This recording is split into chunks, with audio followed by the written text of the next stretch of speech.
Swiss bliss or utter mince? What's it going to be, guys? Tune in tonight. Scotland's last hope, realistically, to get anything out this Euros, because it's not looking good. Alright, 5-1 against Germany, and it's embarrassing. You watch Hungary, they did more against the Germans inside 3 minutes than we did in 96. Switzerland pumped Hungary. So if you look at all the math there, it doesn't look too good for us. But Steve Clarke, surely he has to get it right tonight. Andy Robertson pretending that, oh, it's not like we've played in the build-up to the tournament. It is, Andy. Alright, you're talking gash, son. 1 win out of 10. It was against Gibraltar. And look at some of the defeats in there. Yo, a lot of good teams. Here, and that win came pretty late. Aye, against bloody Gibraltar. So let's not spin it in here. It's not... Yo, I don't care if you beat Gibraltar 9-0, 1-0 or 2-0. I'm not going to take any faith or... anything from Gibraltar. It's like beating East Stirling in the Scottish Cup. It doesn't really mean much, But for 60 odd minutes, we struggled. Alright? Against Finland, it wasn't good. Poor defensively. Same against Norway. Northern Ireland was awful. Here, against Holland, played alright, but then got beat 4-0. France and England were both awful.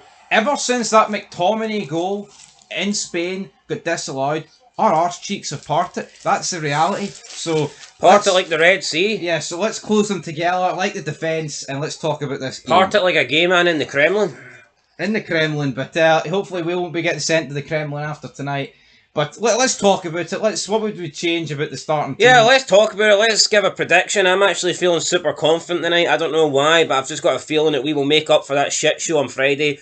I don't think we can play any worse, because that is arguably the worst I've ever seen us play. I'm trying to think of the worst Scottish result apart from that defeat against Germany, and I'm struggling to think of one. Big tournament, expectations high, people talking about before the game, can we get a draw, could we even nick it? It would be the best result in Scottish football history. And we're talking about making history, and then we make our own history by getting the worst result ever in an opening game. So we've got a lot of making up to do. I've got a funny feeling that we will do it. I don't know why. I'm confident. I think it's just because everybody in Scotland, it wasn't like we had one or two players that were poor. Everybody was absolutely shite, and the chances of that happening again, what is the chances of like 11 players having their worst performance back-to-back in a Scotland shirt? I just don't see it. I think that tonight, McGinn, McTominay, Robertson, Tierney, I'm hoping these guys will step up. I'm hoping he gets the team news right. I'm hoping Shankland gets a chance and we get to see what he can do on an international level.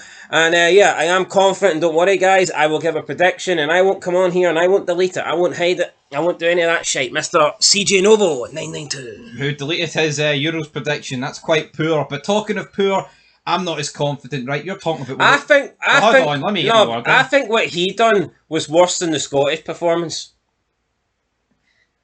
Yeah, but what he does doesn't affect us. What Scotland did greatly does. So it does, but he made the Rangers YouTube community look bad, and that affects you. So affects me, affects fog football to some people. But right, I'm not as confident. You're talking about we can't play as bad. Obviously not. Even if each player plays 10 times is better than what they did on Friday, that might not be enough to beat Switzerland. Even if we played near our best, Switzerland's best is better than our best, probably. Good team. Is it though? They've got good players. Would you say since the Steve Clarke era, Switzerland's been a better team than Scotland? Yeah, I would. They've actually done things in tournaments. We haven't. What tournaments? Within the World Cup? Can't remember. They got the last 16 of the World Cup. Oh Jesus! Right, okay, fair enough. They did get pumped 5-1 by Portugal, to be fair, but here, I mean, I'm not going to... I don't think there's much in it. I think that it's a sad state of affairs if we don't believe we can beat Switzerland. Oh, I don't believe. I do, so... So, I mean, we can talk... I believe in Joe Hendry! What about Jack Hendry? I don't know. Him? Not really, no. He doesn't really give me much to believe in. I think we should play 4 at the back. Well, we're currently watching Hungary-Germany, and Hungary have had, we're talking maybe 3 or 4 decent chances to score. Good chances here in the opening half an hour. And I feel like we could have played for 30 hours against Germany and created a hee-haw. Yep. But as for the team, right, I've predicted my team in 3 different videos, so I'm not going to bother my arse. You go. Me, I go? Yeah, I've already uploaded a vid to this channel, saying what my team would be. Right. I mean, look, as much as I would say experiment with 4 at the back, I don't think that's going to happen because we haven't done that. You know, we've been a team that plays the free, or if you want to call it five at the back, the free with the wing backs or whatever. I don't really see us changing that up. Plus, we've had great success against teams with that same formation. Now, you could argue, yes, it hasn't worked in the last 10 games, but I would argue that it worked before that. Is it the formation that's done, or is it just the personnel have underperformed? I would argue. I would say it's more that, or maybe has his formation run its course? Has the manager run its course? Has Robertson left wing back and Tierney left centre back? That was a great experiment, and he first got them into the squad when people were saying who's he going to drop. He started playing both of them. I mean, it was great at the time, but it's almost 5 years he's had that in play. Maybe it's run its course, but I do believe that's how we'll line up tonight. So therefore, that is what I'm going to line up with. I think it would be a big risk to just change the formation based on tonight. Now, you could go 4-2-3-1, but I'm not going to do that. That's what I would have done. Because you know why I would have done that? We need width, alright? And see against Germany, there was nothing. There was nothing. I'm going to stick with what I just said there. So, in nets, I'm going to go with the second best Scottish goalkeeper, in my opinion, Sander Clarke. Because I think the first best was left at home. I do not rate Angus Gunn. I know when he came in, we had a decent amount of success, but if you actually look, when we went on that win and run, when you look at that game against Spain, he had nothing to do that night. Every catch he made was like comfortable catches. There was no great saves. And when you think about that, I think that reflects how well we were playing during that period, that we were beating Spain and Angus Gunn had nothing to do. It's not like we had two good chances and we took it and Angus Gunn saved us that night. Angus Gunn had hee-haw to do that night. And let's be honest, he had hee-haw to do during a lot of Scotland's win and run in that Euro qualifying campaign group. And ever since we've went off the boil, ever since we've started to drop and Angus Gunn is being called upon more and more, we're beginning to see mistakes. We're beginning to see, well, you know what? This guy actually isn't very good. So for me, I'm going with Sander Clarke. Here, he cost us 2 goals, I think. But it should be Craig Gordon. It should be Craig Gordon. 2 goals against Germany. And see the ones that were disallowed? What about the one with Hanley? He was fucking letting goals in left, right and centre. It wasn't just the goals that counted. It was disallowed ones and other decisions. The whole purpose of bringing 3 goalies, right, is if your first choice gets injured or has like a colossal fuck up, you swap it. And I see no reason not to swap it. This is why it's not like Angus Gunn is referred to on the level of Manuel Neuer. Yeah, but this is why I think he's made a mistake, Clark, because I think the only keeper he would drop Angus Gunn for is Craig Gordon, and Craig Gordon's not in the team. So how fucking retarded is that? I think. No, what's the point of that? I think it would take. Gunn will play tonight. Do you want to retract that? Because are you trying to tell me the only guy dropping for is not going? So why is he not going then? It's not like he's too young and he's like, oh, but you'll get the next. Craig Gordon's done. I just don't think I don't think that he's dropping Gunn for Sander Clarke or Liam Kelly. But he would drop him for a guy that's no there. Craig Gordon's experience, 75 caps, quality goal. Do you think Sander Clarke? No. Stevie Clarke. Do you think Stevie Clarke thinks that Liam Kelly's a better goalkeeper than Craig Gordon? Hold on, let's get this. Do you think Stevie Clarke thinks that Liam Kelly is a better goalkeeper than Craig Gordon? No, but let me get to my point. So you think he would start him over Angus Gunn, but he wouldn't take him on the plane when there's 3 choices? It's because of the amount of games that Kelly and Sander Clarke have played, and he's like, oh, well, I can't really pick Gordon because he's been out for like a year or 2. But I think we all know that Craig Gordon is a better goalkeeper than those two. I think that's bullshit, man. No, I don't think it's bullshit. There's a lot of players. Anthony Ralston has played fuck all minutes. Why is he there? So's McCrory. Most pundits were saying that Craig Gordon will be the one to miss it. Do you think every pundit thinks he's the 4th best goalkeeper out of those 4? No. Well, there you go. Yeah, but why is Ralston there? Because the first two right backs are fucking not available. Yeah, well, our first 3 goalies are shite and not as good as Craig Gordon. See if Nathan Patterson, right, was out injured for like 2 years and had only played maybe 3 games in the past 2 years, we would all say that he is better than Ralston and McCrory. But you could understand if he didn't get picked. No, I wouldn't. I don't think you understand how football works. I would take Nathan Patterson with no limbs over the two options we've got right now. Do you not think Craig Gordon should have been taken then? I think he should have been. I think he fucking should. I think he should be. Well, I'm telling you the reason why he wasn't taken. Because of the lack of game time. It's not because he's the fourth best goalkeeper. Let's get that straight. And I think that the only guy Clarke would drop Gunn for is Craig Gordon, and he's not there. So Gunn will play tonight. So mark my words. I will bet my fucking life on that shite. Why would he drop him for a guy though that's not played enough games? You're talking about Gordon if he was fully fit and played games, correct? No, not necessarily. Just Gordon in the team. Then he should have took him then. No, fuck this. No, let's move into the midfield. No, I haven't even given a defence yet. There's just people that you do not drop for other names, and Gunn ain't getting dropped for Liam Kelly. He's just not. Defence. He's just not. Defence. He's just not. Defence.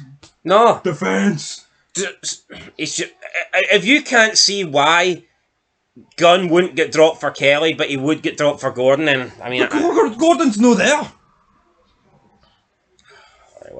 Whatever.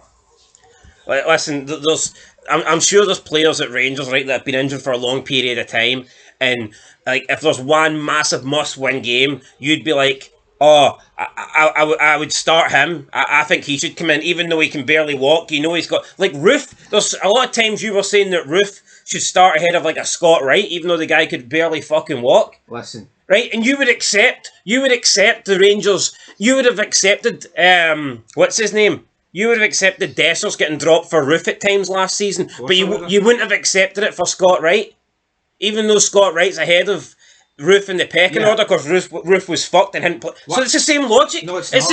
How's it no? Why are you pretending that Craig Gordon has got no legs like Kemar Roofe? He was back. Have you seen Craig Gordon in the last couple of games? Well, you know what? Let's just move into defence. Agree to disagree. Well, I think we both agree. We think Craig Gordon should be starting. Yeah, but you're not seeing how Gunn is droppable for Gordon, but not really droppable for Kelly. No, I do see that. I'm not fucking denying that, right? But then he should have took him. Right, that's what I'll end on. Could you imagine if Steve Clarke dropped Gunn for Kelly and Scotland conceded about 7 goals a night? What? Well, he conceded 5. I know, but I'm just saying, it's not like acceptable. Right, we'll move on. I don't think you get the point. Like I said, sometimes there's just you can drop somebody for a player that's done it before because they've got that name value. They've been there. They've done that. Alan McCoist is there. Do you want to fucking start him while we're at it? Well, fuck that. I mean, you could make a case you'd rather start McCoist than half of these players. But whatever. Right wing back. This will be interesting. I mean, can we really go with James Forrest?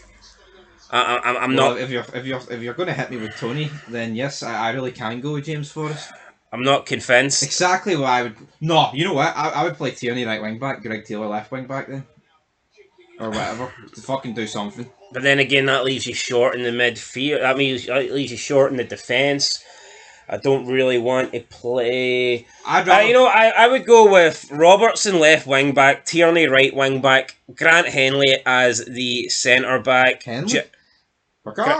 Grant Hanley, as the centre back. I would go with Jack Hendry left centre back and McKenna right centre back. I would go with that.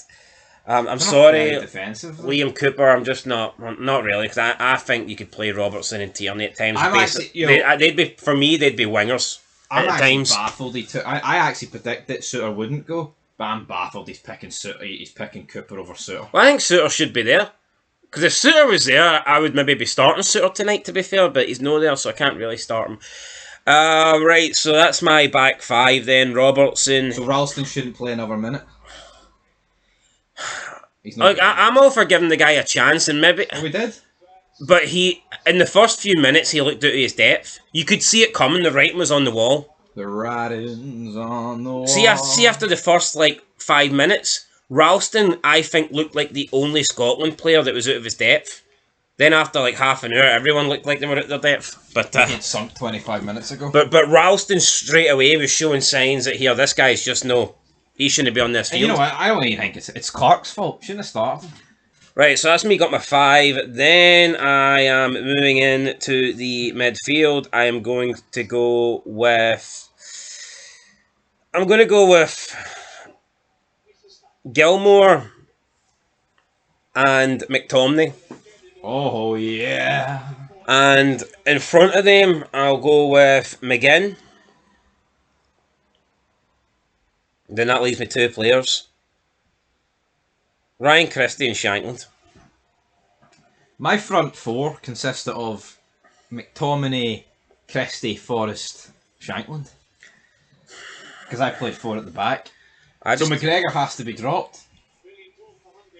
Listen, people are going to think this is an anti-agenda here, I right? actually wanted Forrest to start and he's plays for Celtic. People think this is an anti-Celtic agenda, right? Now let's take out the equation of how I don't rate McGregor, right? Let's take that out of the equation. What we're basing it on is Scotland's top 3 central midfielders. Who are they? And for me, McGregor's 4th on the list. Yeah, it's that simple. He's not as good as McGinn, he's not as good as McTominay, and he's not as good as Gilmore. It's not about McGregor being a bad player. But if I'm having 3 in the midfield, in that central area, then I'm going to start with the 3 strongest. And for me, that's not Callum McGregor, because he's 4th on my list. Now, if you were... I mean, I guess if you wanted to maybe not play Christie, and then push like a McGinn further forward, that then you could make room for McGregor in there. But I just think against Switzerland, I think we should have a bit more attacking options in there, and I think Christie could get forward more and support Shankland in attack. What about Morgan and Conway? Any chance of getting on? For me, impact subs if we need a goal. But then again, do I really want to bring them on if we need a goal? Probably not. Probably not. Anyway, score prediction. I'm going to go 2-1 Scotland. I'm going to go 3-1 Switzerland. You're in a fucking pipe dream if you think we're getting anything at this game. So basically, you're going with your little bum buddy, CJ Noble, who also said 3-1 Scotland. See when Scotland win, He said 2-1 Scotland. No, he said 3-1 Switzerland. Yeah, then changed it. He said if Clarke doesn't change it, they'll win 3-1. No, he said his heart 2-1 Scotland, his head 3-1 Switzerland. Buddy, fucking real. Your little bum buddy there. See when Scotland win the night, are you going to come on to delete this video? No, because I'm not a little bitch, and also Scotland aren't going to win the night. Sorry to burst everybody's bubble, but we're not. 2-1 Scotland.